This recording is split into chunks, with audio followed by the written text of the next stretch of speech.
എല്ലാവർക്കും നമസ്കാരം. ഞാൻ ഇന്നിവിടെ സംസാരിക്കാൻ പോകുന്ന ഗ്രീൻ ടെക്നോളജി എന്നതിനെ കുറിച്ചാണ്. ഭൂമി നമുക്ക് പൂർവികരിൽ നിന്ന് ലഭിച്ച സ്വത്തല്ല, വരും തലമുറയിൽ നിന്ന് ലഭിച്ച കടമാണ് എന്ന മഹത്തായ സന്ദേശം പറഞ്ഞുകൊണ്ടാണ് ഞാൻ ഈ പ്രസംഗം തുടങ്ങുന്നത്. ഇത് എന്തുകൊണ്ടാണ് ഇപ്പോൾ പറയാൻ ഏറ്റവും പ്രധാനപ്പെട്ട വിഷയമെന്ന് നമുക്ക് നോക്കാം.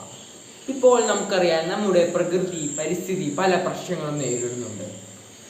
കാലാവസ്ഥാ വ്യതിയാനം, അതുപോലെ തന്നെ കാലാവസ്ഥാ വ്യതിയാനം എന്ന് പറയുമ്പോൾ ചൂട് കാലത്ത് അമിതമായ ചൂടും മഴക്കാലത്ത് അമിതമായ മഴയും, ഇതൊക്കെ കൊണ്ടാണ് നമ്മുടെ കേരളം തന്നെ നമുക്കറിയാം 2018 അങ്ങനെ നിരവധി വർഷങ്ങളിൽ പ്രളയം എന്ന മഹാമാരി നമ്മൾ അനുഭവിച്ചത് തന്നെയാണല്ലോ. അപ്പോൾ ഈ ഗ്രീൻ ടെക്നോളജി എന്ന് പറയുമ്പോൾ അതെന്താണെന്ന് നമുക്ക് നോക്കാം. ഗ്രീൻ ടെക്നോളജി എന്ന് പറയുമ്പോൾ പ്രകൃതിയെ ഉപദ്രവിക്കാതെ മനുഷ്യർക്ക് ഉപകാരപ്രദമായുള്ള വസ്തുക്കൾ എടുക്കുന്ന ഒരു പ്രക്രിയയാണ് ഗ്രീൻ ടെക്നോളജി എന്നത്. അതിൻ്റെ ഏറ്റവും വലിയ ഉദാഹരണമാണ് സോളാർ പാനലുകൾ എന്നത്.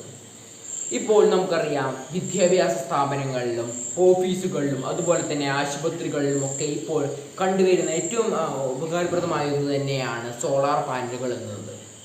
സോളാർ പാനലുകൾ എന്ന് പറയുമ്പോൾ സൂര്യനിൽ നിന്ന് ലഭിക്കുന്ന ആ ചൂട് സോളാർ പാനലുകൾ സ്വീകരിച്ച് വൈദ്യുതിയാക്കി മാറ്റുക എന്നതാണ്. ചുരുക്കി പറഞ്ഞാൽ ചൂട് എനർജി ഇലക്ട്രിക് എനർജിയാക്കി മാറ്റുന്നു എന്നതാണ്. പിന്നീടുള്ള ഗ്രീൻ ടെക്നോളജി എന്ന് പറയുന്നത് കാറ്റിൽ നിന്ന് ലഭിക്കുന്ന വിൻഡ് വെയിൽ എന്നതാണ്.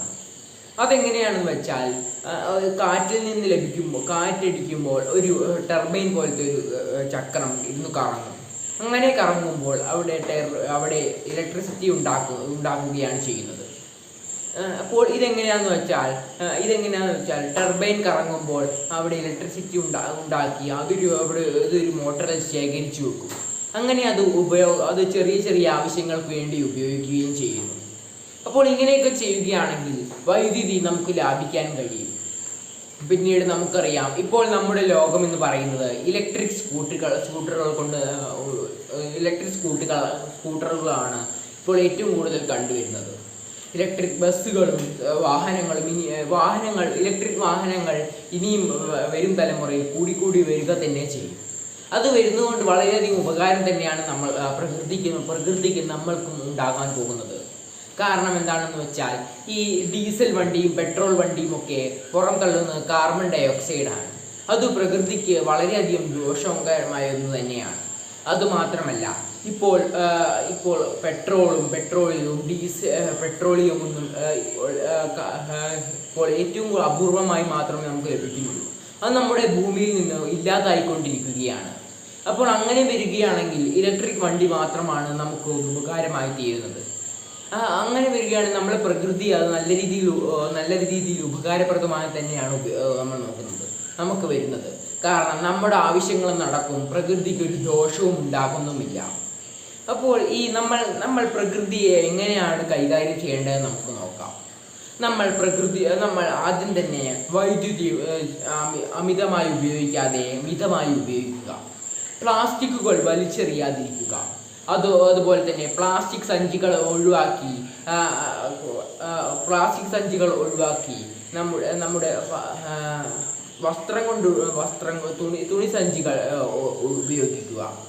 അങ്ങനെ വരികയാണെങ്കിൽ അത് പ്രകൃതിക്ക് അത്രമാത്രം ദോഷമുണ്ടാക്കുന്നില്ല, അത് വലിച്ചെറിയുകയാണെങ്കിൽ. പക്ഷേങ്കിൽ അങ്ങനെ ഒരിക്കലും വലിച്ചെറിയാൻ പാടില്ല എന്നതാണ് സത്യം. പിന്നീടുള്ള കാര്യമെന്ന് പറയുന്നത്, മരം നട്ടുപിടിപ്പിക്കുകയും മരം മുറിക്കാതിരിക്കുകയും ഒക്കെ ചെയ്യുക.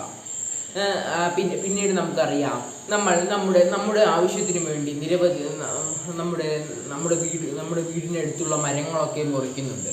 പക്ഷേങ്കിൽ അത് വളരെയധികം മോശമായൊരു കാര്യം തന്നെയാണ്. നമ്മൾ പ്രകൃതിയോട് നല്ല രീതിയിൽ പെരുമാറുകയാണെങ്കിൽ പ്രകൃതി നമ്മളോട് നല്ല രീതിയിൽ പെരുമാറുക തന്നെ ചെയ്യും. അല്ലാതെ പ്രകൃതിയോട് നമ്മൾ മോശം രീതിയിലാണെങ്കിൽ അതുതന്നെയായിരിക്കും നമ്മളോടും. അത് നമ്മൾ കണ്ടത് തന്നെയാണല്ലോ. പ്രകൃതിയെ എത്രമാത്രം ചൂഷണം ചെയ്യാൻ പറ്റുമോ അത്രമാത്രം ചൂഷണം ചെയ്തുകൊണ്ടാണ് നമ്മൾ മുൻപുള്ള കാലങ്ങളിൽ ജീവിച്ചത്. അതിനുള്ള ഭവിഷ്യത്തും നമുക്ക് ലഭിച്ചിട്ടുമുണ്ട്. 2018 പ്രളയമൊക്കെ നമ്മൾ കണ്ടത് തന്നെയാണല്ലോ. കുറേ പേരുടെ ജീവൻ നഷ്ടപ്പെട്ട ഒരു നിമിഷമായിരുന്നു അത്. അപ്പോൾ നമ്മൾ പ്രകൃതിയെ നല്ല സ്നേഹത്തോടു കൂടി തന്നെ കൈകാര്യം ചെയ്യണം. മരങ്ങളൊന്നും മുറിക്കാതെയും അതുപോലെ തന്നെ മരങ്ങൾ നട്ടുപിടിപ്പിച്ചും പ്ലാസ്റ്റിക്കുകൾ അലക്ഷ്യമായി വലിച്ചെറിയാതെയും ഒക്കെ മുൻപോട്ട് പോകണം. അപ്പോൾ ഈ ഗ്രീൻ ടെക്നോളജി വരുന്നതോടുകൂടി തന്നെ പ്രകൃതിയെ ഉപദ്രവിക്കാതെ നമുക്ക് നമ്മുടെ ജീവിതം മുൻപോട്ട് കൊണ്ടുപോകാൻ കഴിയും.